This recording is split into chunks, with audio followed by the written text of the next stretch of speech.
Hello, this is our closing video for the Edward Snowden debate.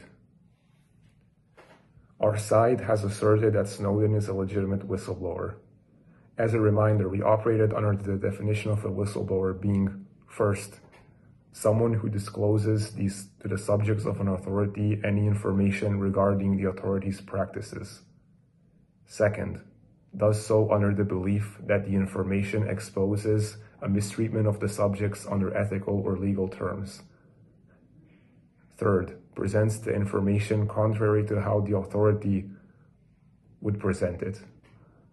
So we argue that Edward Snowden meets these criteria for being a whistleblower because first, he revealed information about the secret surveillance activity of the NSA on citizens, which was implemented in allied countries.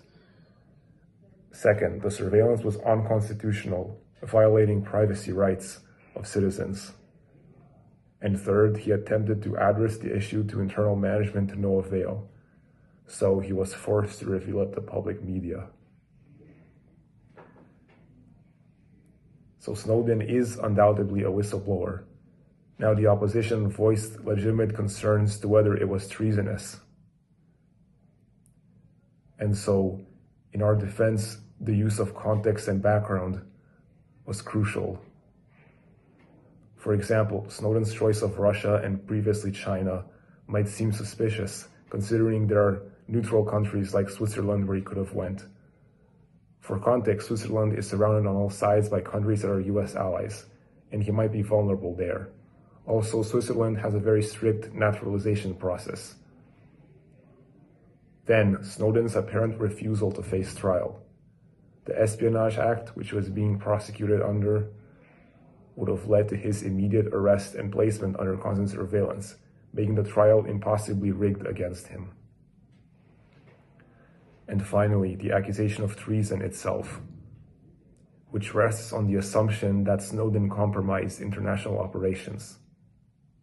Once more for background, the surveillance programs were instated in allied countries, whose governments were aware and involved in these programs.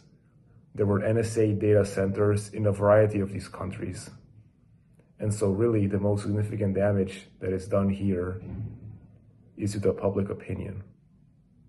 So in conclusion, we believe that Edward Snowden is a legitimate whistleblower. And while the opposition does voice legitimate concerns, we have thoroughly researched the background of his situation to show that Snowden's actions were justified.